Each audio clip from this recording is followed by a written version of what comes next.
Benjamin Lucas, bienvenue. Bonjour Christophe. On aurait pu ajouter que vous êtes conseiller régional des Hauts-de-France. Tout à fait. La région de Xavier Bertrand et de Marine Le Pen. David parlait juste à l'instant. La France propose à l'Ukraine de l'aider à mener l'enquête sur les crimes de guerre constatés après le retrait des troupes russes. Est-ce que c'est suffisant ?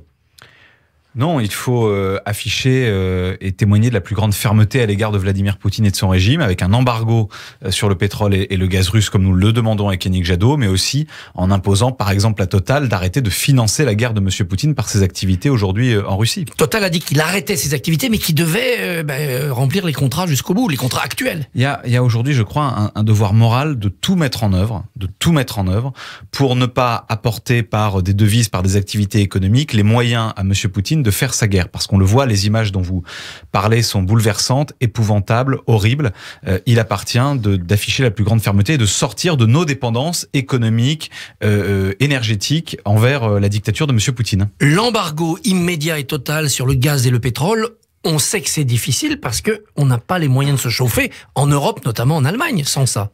Nous avons en France des réserves de gaz jusqu'à l'hiver prochain. Voilà la raison pour laquelle aussi il faut anticiper maintenant, pour les raisons climatiques évoquées par le GIEC hier, mais aussi pour des raisons de souveraineté et d'indépendance, notre sortie des énergies fossiles, la fin de nos dépendances aux énergies fossiles, qui sont toutes issues, ou dont la plupart sont issues de dictatures ou de pétromonarchies avec lesquelles nous n'avons rien à faire en termes de commerce international. Ce coût de l'arrêt de l'importation du pétrole et du gaz russe, il a été chiffré, c'est 100 € par Européen.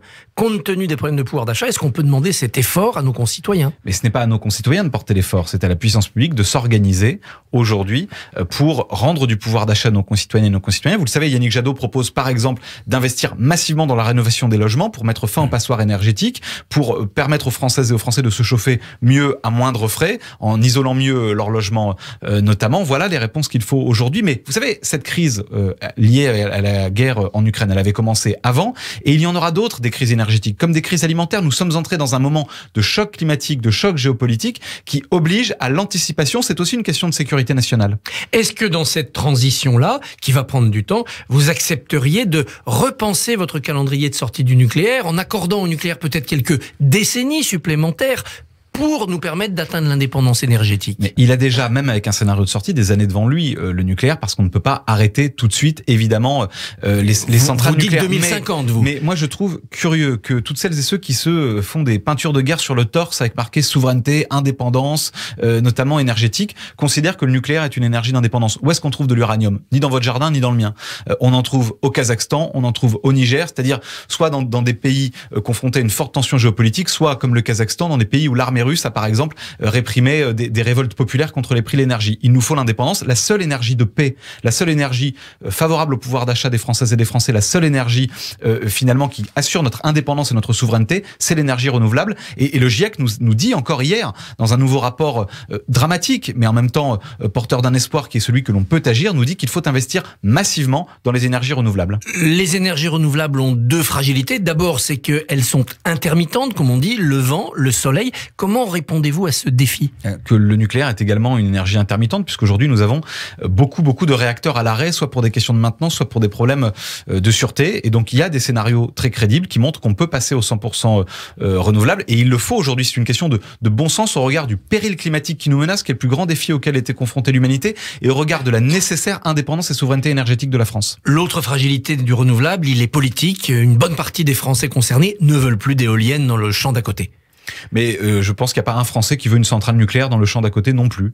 Donc encore une fois, il faut faire cette transition énergétique dans la démocratie, avec justice sociale, et c'est ce que nous voulons faire. On ne veut pas imposer des éoliennes dans le champ d'à côté, on veut investir massivement dans la transition écologique et énergétique. Et on ne va pas devenir dépendant des Chinois qui nous vendront des panneaux solaires et des éoliennes? Il faut produire. C'est la question, vous avez raison, la réponse elle est également européenne. Voilà pourquoi l'Europe puissance doit s'organiser. Voilà pourquoi moi je crois que si on est sérieusement écologiste, on ne peut pas se passer de l'Europe. Et c'est un des débats qui se pose notamment au sein de la gauche. Moi, je crois qu'il faut plus d'Europe, une Europe de l'énergie, une Europe de la défense, une Europe des solidarités, effectivement, pour exister face aux grandes puissances et face aux puissances qui la menacent. Revenons à l'Ukraine. Joe Biden avait qualifié Poutine de boucher. Il avait été critiqué pour l'escalade du verbe, comme avait dit Emmanuel Macron. Est-ce qu'on l'a critiqué à tort ?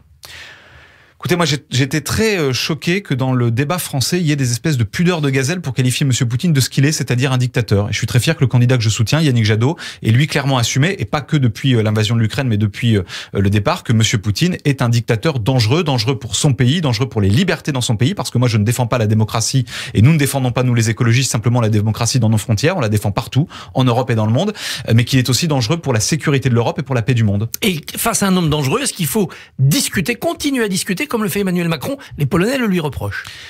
Écoutez, il y a la diplomatie. Après, moi, je crois en ce que disait Churchill au moment de la Seconde Guerre mondiale, qui disait on ne peut pas discuter avec un tigre quand on a la tête entre ses deux mâchoires. Donc, on peut évidemment faire de la diplomatie et discuter, mais il faut pour ça un rapport de force. Et le rapport de force, il doit s'appliquer, exister par une grande fermeté vis-à-vis de M. Poutine, notamment sur la dépendance que nous avons à ces énergies fossiles. Et est-ce que ce rapport de force doit aller jusqu'à livrer plus d'armes aux Ukrainiens et des armes plus lourdes, ce que vont faire les Américains? Bien sûr, il faut donner aux Ukrainiennes et aux Ukrainiens qui mènent une résistance héroïque les moyens de se défendre. Y compris des avions? Ça a été le litige pendant ces dernières semaines. Écoutez, nous verrons. En tout cas, je pense qu'il faut que nous soyons totalement dans la solidarité, que nous répondions aux demandes des Ukrainiennes et des Ukrainiens, sans déclencher une guerre directe entre les Européens et M. Poutine, évidemment. Mais tout ce qui permet aux Ukrainiennes et aux Ukrainiens de se défendre doit être mis à leur disposition. Les écologistes au pouvoir en France augmenterait-il le budget militaire, comme l'ont avalisé les Grünen, associés au pouvoir en Allemagne? La chef des Verts là-bas est ministre des Affaires étrangères. Ce que nous voulons, c'est une défense européenne. On voit qu'aujourd'hui, les grands enjeux du monde dans lequel nous sommes, l'enjeu climatique, l'enjeu de sécurité, l'enjeu de souveraineté, l'enjeu d'indépendance, ne peut pas se penser uniquement à l'intérieur de nos frontières nationales. Pour exister et pour se défendre face à Poutine, face à la Chine, pour être indépendant, souverain, il faut passer par une réponse européenne et donc par une souveraineté européenne et par une politique cohérente et solidaire entre Européens. Mais les Britanniques étant partis, la seule armée qui soit compétitive, si j'ose dire, en Europe, c'est l'armée française. Donc augmentation du budget militaire en France si vous êtes au pouvoir? Avec les Européens, donc je ne sais pas s'il faut l'augmenter en France, mais en tout cas il faut investir massivement dans une défense européenne solidaire. Avoir cette concertation-là. Bien sûr. Bien sûr. Un autre mot qui est prononcé en ce moment, avec les images atroces que l'on voit, c'est le mot de génocide. Ceux qui utilisent ce mot vont-ils trop vite en besogne? Écoutez, il y a une caractérisation spécifique de génocide. Il faudra que la justice internationale passe et fasse son travail. Ce qui est sûr, c'est que M. Poutine est un criminel de guerre et que apporter des devises à M. Poutine, c'est aujourd'hui, et commercer avec M. Poutine aujourd'hui, quand on peut faire autrement, c'est aujourd'hui être complice de crimes de guerre. Si on arrête tout commerce, et notamment sur l'énergie, est-ce qu'on ne va pas punir plus le peuple russe que les dirigeants russes? Non, je crois que le peuple russe a une soif de liberté, une soif de démocratie, et en l'occurrence là, commercer avec M. Poutine, lui apporter des devises, c'est lui permettre d'armer aujourd'hui sa guerre contre les Ukrainiennes et les Ukrainiens, c'est lui permettre de commettre des crimes de guerre atroces en Ukraine, comme nous en avons eu encore l'illustration hier. Il reste 5 jours avant le vote, avant le premier tour de la présidentielle. Que doit mettre en avant Yannick Jadot pour gagner des points dans ce sprint final?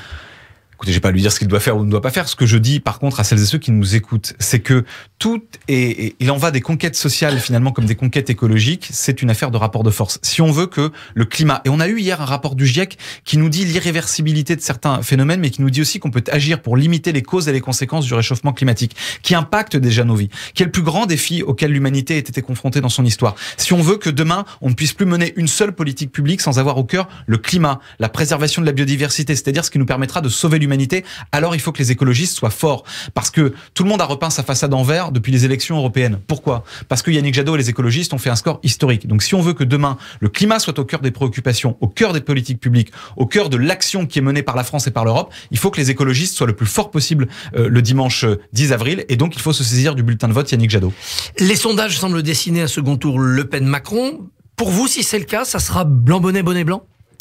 Non, moi j'ai toujours, et nous avons toujours pris nos responsabilités entre l'extrême droite et n'importe qui. Moi je choisis toujours n'importe qui parce que ce n'est plus une question politique, c'est une question morale, une question de survie de la démocratie. C'est un tweet d'Éric Zemmour à propos de la mort de Jérémy Cohen, jeune juif agressé puis percuté dans sa fuite par un tramway. Pourquoi aucun média, ni aucun politicien, ni aucun membre du gouvernement ne parle de la mort de Jérémy Cohen tabassé par des racailles? Tweet donc Éric Zemmour. Diriez-vous qu'Éric Zemmour tente une récupération en tant que juif de service, pour reprendre le mot d'Yannick Jadot sur cette antenne il y a quelques mois, mot qu'il avait regretté? Moi je ne commente pas les paroles d'Éric Zemmour, il Il essaye souvent de récupérer les peurs, les colères, bien sûr. Et moi, je crois qu'il ment quand il dit qu'aucun responsable politique ne s'est exprimé. Yannick Jadot s'est exprimé hier. Il ment quand il dit qu'aucun média n'en a parlé. Ce matin même, à la radio, j'entendais évoquer cette affaire. Je crois que la lutte contre l'antisémitisme, je crois que la mémoire de ce jeune homme mérite mieux que les récupérations et les vociférations politiciennes à quelques jours d'une élection présidentielle. Autre tension en France, la Corse. Encore une émeute avant-hier. Le gouvernement annule sa réunion prévue avec les élus. Vous soutenez le gouvernement, il faut d'abord l'arrêt de la violence pour discuter ensuite? Écoutez, cette situation, elle est aussi le fruit d'une inertie d'Emmanuel Macron, comme on l'a vu sur beaucoup de sujets, et d'une absence de colonne vertébrale, de ligne politique durant ces 5 dernières années. Donc je ne suis pas d'accord avec le gouvernement quand il ne règle pas les problèmes qu'il aurait dû régler ces 5 dernières années. Il y aura un après présidentiel, il y aura des législatives. Vous qui venez de Génération.s, donc une émanation avec Benoît Hamon du Parti Socialiste pour rejoindre les Verts, vous qui avez été dans les Hauts-de-France dans une liste d'union des gauches, vous y croyez pour les législatives? Il n'y aura pas de dispute circonscription par circonscription? Écoutez, moi, je respecte les électrices et les électeurs. Il y a un vote dimanche, donc je ne vais pas maintenant vous parler du vote qui interviendra plus d'un mois et demi plus tard. Ça a été un scrutin de désunion des gauches.